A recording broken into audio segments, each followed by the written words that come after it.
when they built Pine Hollow Estates, they said it would bring progress to the valley. But I knew the truth. They were building it on the bones of my father's land.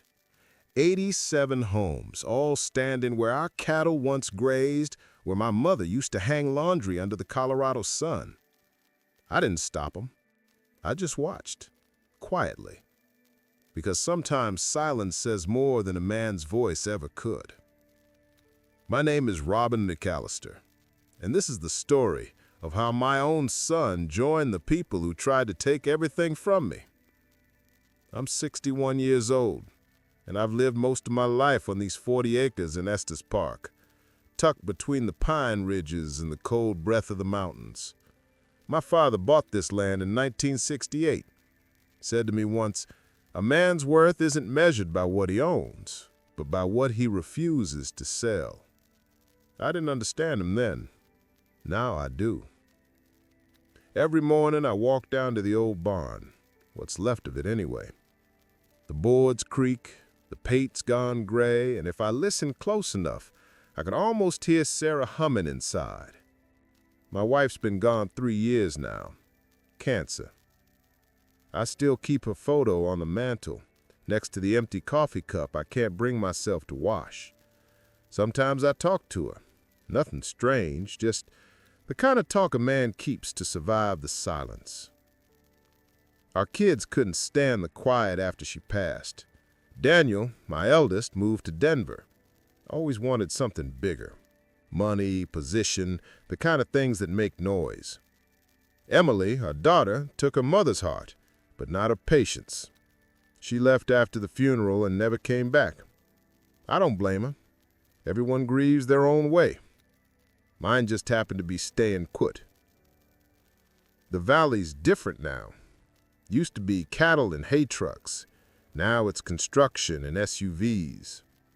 Pine Hollow Estates rose like a rash across the lower fields. Luxury cabins with glass walls and names like Mountain Serenity printed on their mailboxes. A homeowners association, or HOA, runs it all. Rules for fences, colors, even how long you can leave your porch light on. It's the kind of place my father would have laughed at. The first letter came in spring. Cream envelope, neat handwriting, HOA seal in gold. It said my parcel had been rezoned and integrated into the Pine Hollow community. I almost smiled. Mistakes happen, I thought. Some office worker must have typed the wrong lot number. I tossed it aside. 2 weeks later came another, then a third. This one wasn't polite. It said I was obligated to comply with community standards and subject to HOA dues. It also warned that unauthorized structures may be subject to removal. That night I sat at the table with the letter under the lamp. The paper trembled a little in my hand, not from fear, but from something deeper, like the earth shifting before a storm. I pulled out a map of the county lines.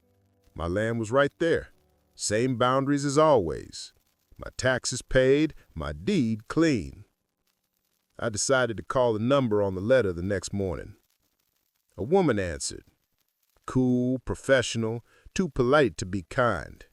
Said her name was Martha Caldwell, president of the Pine Hollow HOA. She told me it wasn't a mistake. Said, "Mr. McAllister, your parcel falls within the new zoning perimeter. You'll need to cooperate with the board." I told her I'd look into it. After I hung up, I sat there for a long time, watching the last light fade over the ridge. The mountains have a way of reminding you how small you are and how stubborn. I poured another cup of coffee and unfolded the letter again, studying the bottom of the page. That's when I saw it. A familiar signature, firm and deliberate. Daniel McAllister, HOA Development Liaison. At first, I thought it was a mistake, until I realized it wasn't. The next morning, I drove north, past the creek, past the cottonwoods my father planted 50 years ago, until the road turned into gravel. The air smelled like wet dust and diesel. Then I saw it. A row of bulldozers lined the far side of my property, engines humming, blades cutting into the earth, and right in front of them stood a tall wooden sign that read, "Future site of Pine Hollow Estates, 87 homes coming soon." The letters were clean and golden, the kind that glint in sunlight, like a promise or a warning. For a long moment, I just sat there in the truck, gripping the steering wheel so tight my knuckles went white. The land beyond that sign wasn't just dirt to me. It was where my father taught me to drive a tractor, where Sarah and I built our first fence, where my kids used to chase each other after school. Seeing it carved up felt like watching someone open a grave. I stepped out of the truck. The ground trembled under my boots as one of the bulldozers roared to life. A man in a hard hat waved me off without looking up. "Private property?" he yelled. "Yeah," I said quietly. "I know whose."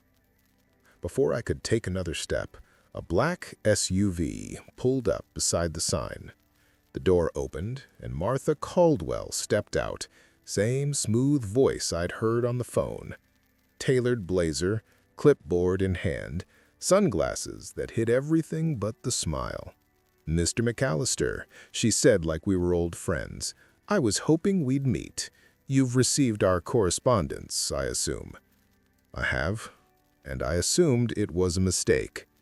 She tilted her head slightly, like she was inspecting something fragile. "It's no mistake. This parcel has been reclassified under Pine Hollow's jurisdiction. You'll find everything is perfectly legal." "I've lived here my whole life. My taxes are paid. My deed's older than your HOA." Her smile didn't move. "That's exactly why we wanted to include you, Mr. McAllister. To preserve the legacy. Your son was quite helpful explaining your situation." That word, helpful, stuck like grit in my teeth. And that's when I saw him. Standing near the bulldozer, clipboard in his arm, Daniel, my son, wearing a reflective orange vest with the Pine Hollow logo. He saw me before I could call his name. For a second he froze, like he'd seen a ghost. Then he walked over, smiling a little too wide. "Dad," he said, trying for casual, "didn't expect to see you out here. Didn't expect to find you here." He looked away. "It's not what you think. I'm working with the development board now. We're expanding the community. They needed someone local to guide the transition." Transition. My voice was steady, though it felt like something was cracking inside my chest. "It's good for everyone," he said, hands in his pockets. "We're keeping part of the McAllister name, too. The north section will be called McAllister Ridge. I thought you'd like that." He waited for approval. None came. Martha stepped closer. "Your son's vision is admirable, Mr. McAllister. He's helping turn this old valley into something valuable." I looked past her, to the land being torn apart, to the barn my father built from pine he cut himself, the same barn Sarah and I painted one summer when the kids were still small enough to fit in the wheelbarrow. "Valuable?" I repeated. Funny word for something that's already priceless. Daniel sighed. "Dad, times change. You can't hold on to the past forever." I didn't answer. There was nothing left to say. A bulldozer moved closer, its blade lowering toward the barn. The operator didn't hesitate. Wood splintered, dust rose, the roof collapsed like paper. Martha turned to one of the workers. "Clear the debris before lunch." Daniel looked away. I stood there, watching years crumble into silence. When the bulldozer tore through my father's barn, I didn't shout. I just turned away and started planning. That night, I couldn't sleep. The valley was quiet again, but not the peaceful kind. It was the kind of quiet that comes before something breaks. Every sound carried. The ticking clock, the wind slipping through the pine boards, the creak of the chair where Sarah used to sit. I went to the old cabinet in my father's study. He built it himself. Thick oak, brass hinges, a key hidden behind a loose floorboard. My hands shook a little as I pulled the key free. The lock turned stiff, like it hadn't been opened in years. Inside, the air smelled of dust and memory. There it was, the black metal safe my father had called our real family Bible. Inside that safe was everything that tied the McAllisters to this land. I turned the handle and opened it. Papers, tax receipts, photographs, and then the deed. Yellowed edges, but the seal still crisp. Filed 1968, McAllister, Harold J. and Descendants. The ink hadn't faded. The county seal was embossed so deep I could feel it through my thumb. Beneath the deed was a folded piece of paper, brittle and thin. My father's handwriting, steady, old-fashioned. If they ever come for this land, let your silence be your weapon. Let them speak, let them act, let them believe. Then, when the dust settles, truth will stand taller than any man. I read it twice, maybe 3 times. Then I folded it back and set it on the desk. He'd always been a man of few words, but when he spoke, they stuck like fence posts. The next morning, I drove into town, the same courthouse where my father filed the deed all those years ago. I walked into a small office across the street, Thomas & Cole Legal, painted in fading blue letters. I'd known Henry Cole since high school. We baled hay together one summer before he decided law was easier on the back. He looked older now. Gray hair, bent glasses, coffee stains on his shirt. "Robert McAllister," he said, shaking his head. "Haven't seen you since Sarah's funeral. What brings you in?" "Trouble," I said, laying the HOA letters on his desk. He read them slowly, his brow tightening. "You got proof of ownership?" I slid the deed toward him. He adjusted his glasses, ran a finger over the seal, then exhaled. "Well, this is the real deal. So what's their claim?" "They say the land was abandoned."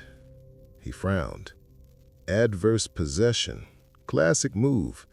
They're claiming they've used and maintained it long enough to take legal control. Happens when owners stop paying taxes, but you—" He paused. "You've paid every year, haven't you? Never missed one." They nodded. "Then you're fine. But if they've already started building, it's going to get messy. You can file an injunction, stop construction." "No," I said. "Let them build." Henry blinked. "Come again?" I leaned back in the chair. "Let them pour their money into it. Every wall, every roof, every light they install will be proof they built on the wrong man's land. When the time comes, I'll show the deed." He looked at me like I'd lost my mind. "Robin, that could take months, maybe years." I smiled. "I've been here my whole life. I can wait a little longer." He sighed. "You were always a stubborn one." I said, "Runs in the soil." When I left his office, the sun was dipping behind the ridge. From the courthouse steps, I could see the faint dust rising from Pine Hollow, little specks of gold catching the evening light. They thought I was finished. They thought this land was free for the taking. Let them build, I thought. Every nail they drive will be evidence in court. 3 weeks passed. The valley hummed with the sound of hammers and engines. Each day, I watched more of Pine Hollow rise, roofs glinting in the sun like scales on a sleeping beast. I kept my distance, documenting every inch from the fence line. The quiet routine had become armor, until the morning I heard footsteps on my porch. When I opened the door, Emily was standing there. She looked smaller than I remembered, hair tied back, jacket too thin for the mountain air. Her eyes were Sarah's eyes, clear but tired. For a moment, neither of us spoke. The wind filled the silence. "Hi, Dad," she said finally. I tried to answer, but all that came out was her name, Emily. She held a folded newspaper in her hand, the Estes County Gazette. There on the front page was the headline, HOA expansion led by local developer Daniel McAllister. My son's picture, smiling in a hard hat. "I read this," she said quietly, "and I thought, no, he wouldn't do that to you, not to Mom's land." I stepped aside and let her in. The house smelled like old coffee and cedar, the way it always had. She looked around, eyes landing on Sarah's photograph. The smile faded from her face. "It hasn't changed," she murmured. "Didn't see a reason to," I said. She turned toward me. "Maybe that's the problem." The words hit deeper than I expected. I poured her coffee, the first pot I'd made for someone else in years, and we sat at the table, the same table where she used to do homework while Sarah cooked dinner. "You stopped calling after the funeral. After Mom died, it was like you buried yourself here with her. I tried to visit. You didn't want anyone around." I stared at my hands. "You're right, I didn't. Everything I touched back then felt like it broke. The only thing that didn't was this land. It was the one piece of us still standing." Her voice softened. "And Daniel? He came less and less. When he did, he only talked about selling, said the property was wasted on memories." She looked toward the window, at the distant shape of the bulldozers moving across the field. Workers were still moving even after dark. Engines rumbled. Then headlights appeared on the dirt road leading to our gate. One car, no sound but the slow crunch of gravel.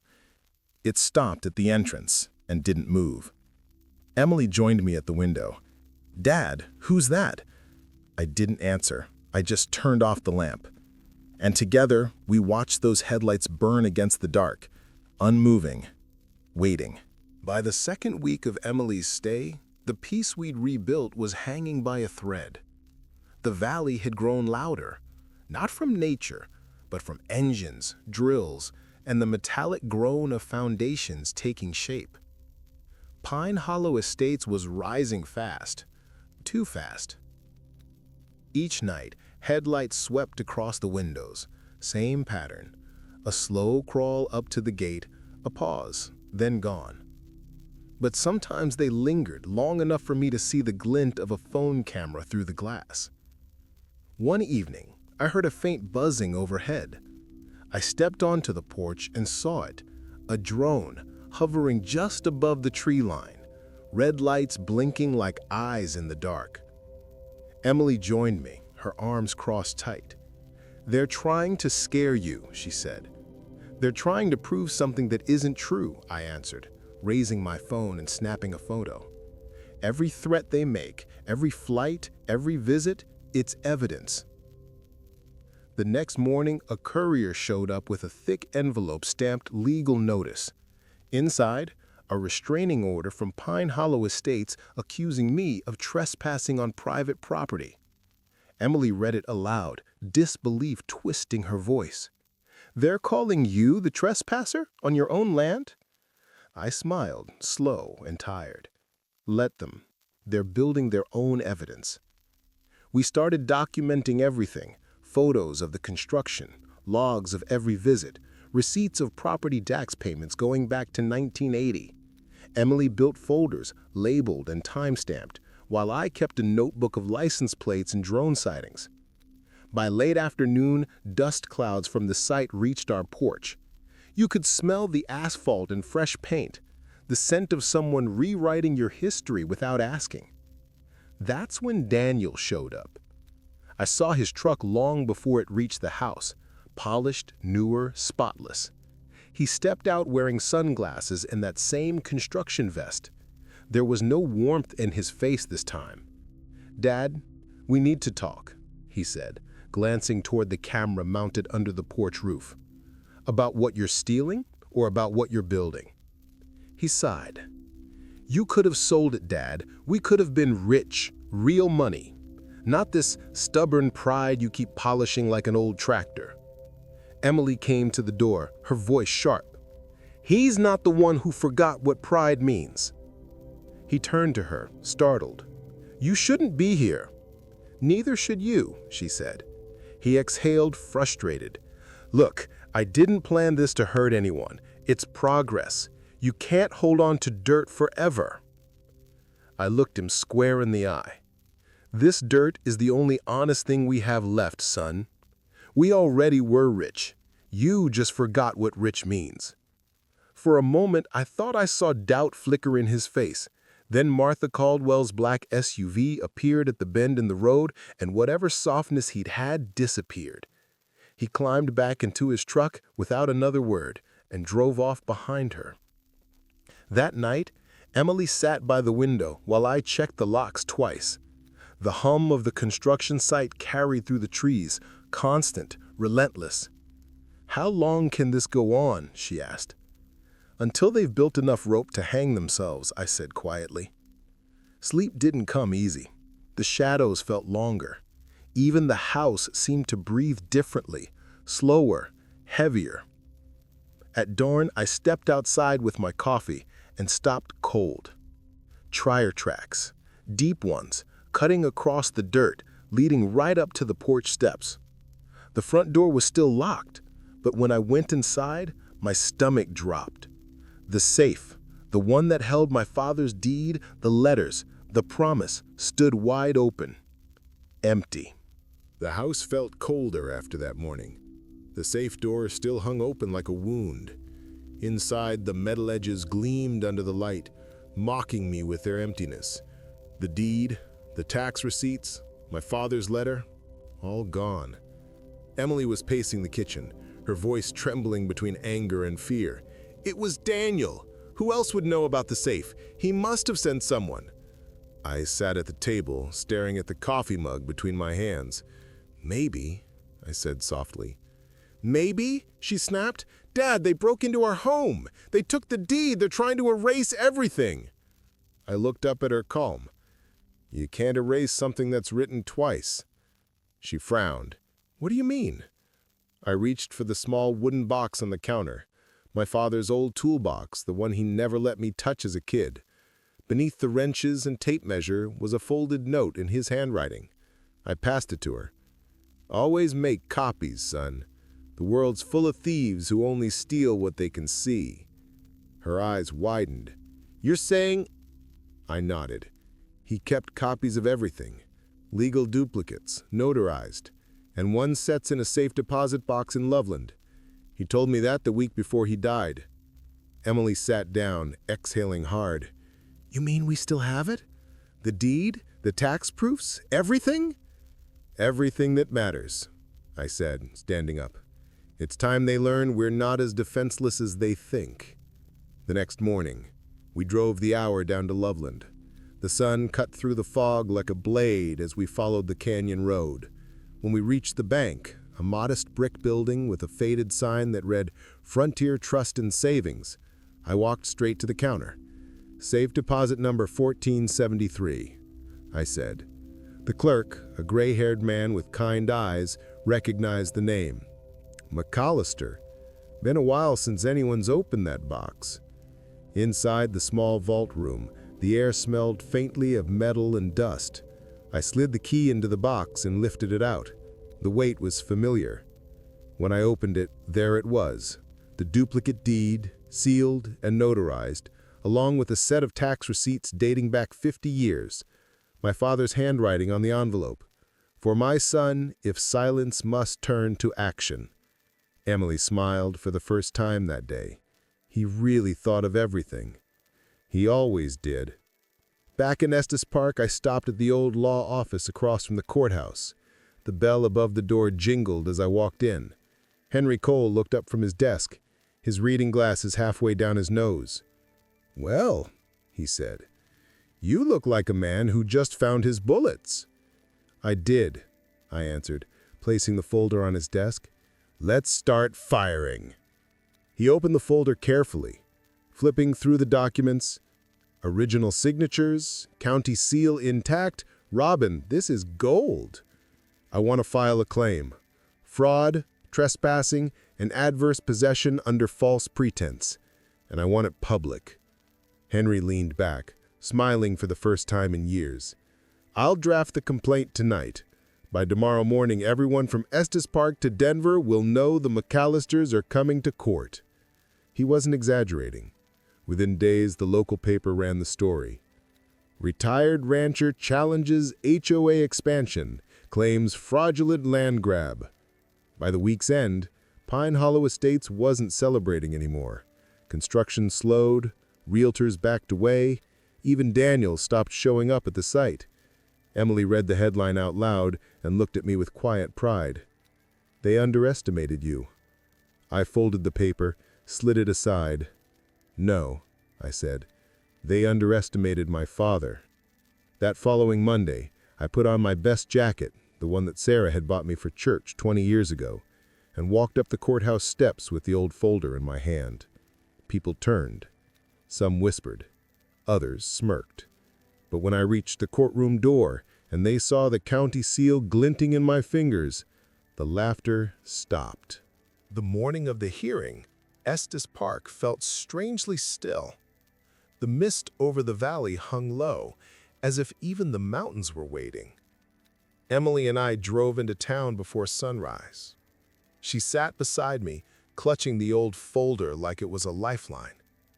I could hear the soft rustle of papers every time she took a breath. When we reached the Larimer County Courthouse, the steps were crowded. News vans, local reporters, curious neighbors, all waiting to see the old man who'd taken on the HOA. A few men from the construction site stood by their trucks, arms crossed, pretending not to watch. Inside, the courtroom was packed. The air buzzed with whispers. Martha Caldwell sat at the defense table in a tailored navy suit, pearls at her throat, a mask of control cracking around the edges. Beside her sat Daniel, my son, eyes hidden behind tired confidence. Emily squeezed my hand before we took our seat. "No matter what happens," she whispered, "Mom would be proud." Judge Harris entered, a broad-shouldered man with silver hair and a voice that carried like thunder. "Court is now in session. McAllister versus Pine Hollow Estates." Henry Cole rose. His voice, calm but sharp, cut through the room. "Your Honor, this case is not about paperwork or procedure. It's about legacy, about a man's right to hold what his father left him." The defense lawyer, the younger man in an expensive suit, stood next. "Your Honor, my clients acted under the understanding that the property had been abandoned for over 3 years, as provided by Colorado's adverse possession law." The judge nodded slowly. "Then we'll see if that understanding holds." Henry motioned to me. "Mr. McAllister, would you please take the stand?" I rose, feeling the weight of every year in my boots, and stepped forward. Henry handed me the folder. "Show the court what you brought." I opened it carefully. The smell of old paper filled the room, and held up the deed. Filed 1968, my father's signature, county seal intact. Henry took it and passed it to the clerk. Then he placed a thick stack of receipts on the table. 40 years of property tax payments, each one paid in full, every single April. Martha whispered something to her attorney, her face tightening. The defense objected, said the records were incomplete, that the land had been unused. Henry was ready. Unused is not the same as abandoned, and we have proof of that, too. He turned to the projection screen behind him. The first image appeared, a satellite photo of the McAllister property year by year. You could see the barn's roof glinting in the sun, the trails I'd kept clear, the fenced boundaries still visible, even in the snow. Then he displayed the most recent image, the same coordinates, now covered with half-built homes. The plaintiff's property was never abandoned, Henry said. The defendants built on what was never theirs, and they knew it. The courtroom went silent except for the hum of the projector. Judge Harris adjusted his glasses. "Counselor Caldwell, do you contest this evidence?" Martha didn't answer. Her attorney cleared his throat. "No, Your Honor." The judge leaned back in his chair. "Then the matter's clear." He looked directly at me. "Mr. McAllister never abandoned his land. You built on what was never yours. This court recognizes full ownership under the McAllister deed. All construction on said property is hereby suspended pending further resolution." Gasps rippled through the room. Martha's shoulders slumped. Her pearls around her neck caught the light as her chin dropped to her chest. But it was Daniel I watched. He sat frozen, eyes glassy, his hands trembling slightly as the judge's words echoed. I didn't smile. I just turned toward him, steady and quiet, and said, "You can build houses, Daniel, but not roots." The first snow of spring had already melted when I walked the valley again. The morning light slid over the hills like slow honey, catching the frost still clinging to the fence posts. The mountains beyond Estes Park stood quiet and certain, the same way they always had, older than ownership, older than law. Emily walked beside me, her hands deep in her jacket pockets. We hadn't said much since leaving the house, but we didn't need to. The air itself felt clean, rinsed by time. Down below, Pine Hollow lay silent. The half-finished homes stood in neat, frozen rows, like monuments to arrogance and forgetting. No construction crews, no trucks, just wind and the echo of something that had finally stopped. The court's order had come 2 months earlier. The land was officially back under my name. The HOA dissolved, its board scattered. Martha Caldwell left town before the first snowfall. As for Daniel, I heard he sold his share in the company and moved south. No one's seen him since. "Do you think he'll ever come back?" Emily asked. I shook my head slowly. Not for the land. Maybe someday for something else. She looked at me, smiling gently. "You'd let him?" "I'd open the door," I said. "He's still my son, but he'll have to find his own way back." We reached the crest of the field where the old barn once stood. Only a few beams had survived the bulldozers. I'd rebuilt it myself over the winter, smaller now, just enough space for tools, for quiet work. A new foundation beneath the same soil. Emily brushed her hand along one of the posts, freshly varnished, sunlight glinting off the grain. "It's beautiful, Dad." "Your mother used to say a barn isn't a building," I said. "It's a promise that someone will always come back to work the land." She smiled, eyes misting. "You kept that promise." We stood there a long time, the valley opening before us like a page still being written. "I've been thinking," I said finally, "about what to do with it all, the land, the acres we won back." Emily turned to me. "You're not selling?" I shook my head. "No, but I don't need all 40 acres either. I'm keeping the North Ridge, where your mother planted the first pines. The rest, I'm donating it." Her eyes widened. "Donating? To who?" "To the people who live here," I said. "A community garden, maybe a park, something that'll last longer than fences and contracts." She took my hand, squeezing it tight. "Mom would have loved that." "She'd have told me it was about time," I said with a laugh. We watched the light spread across the valley floor. The roofs of the half-built houses glowed gold, like they were forgiven by the sun itself. "I thought I'd lost both my children," I said quietly. "Turns out, I'd only lost the one who never knew the value of roots." Emily leaned her head against my shoulder. For the first time in years, the silence between us felt full, not empty. The wind moved through the pines, soft and steady, carrying the scent of soil and thawing earth.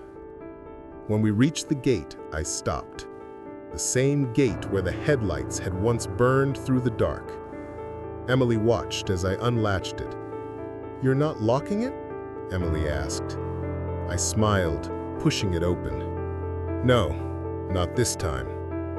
The hinges creaked, the wind caught it, and it swung wide toward the sunrise.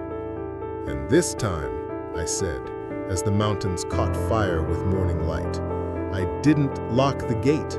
I just let the mountains guard what's ours."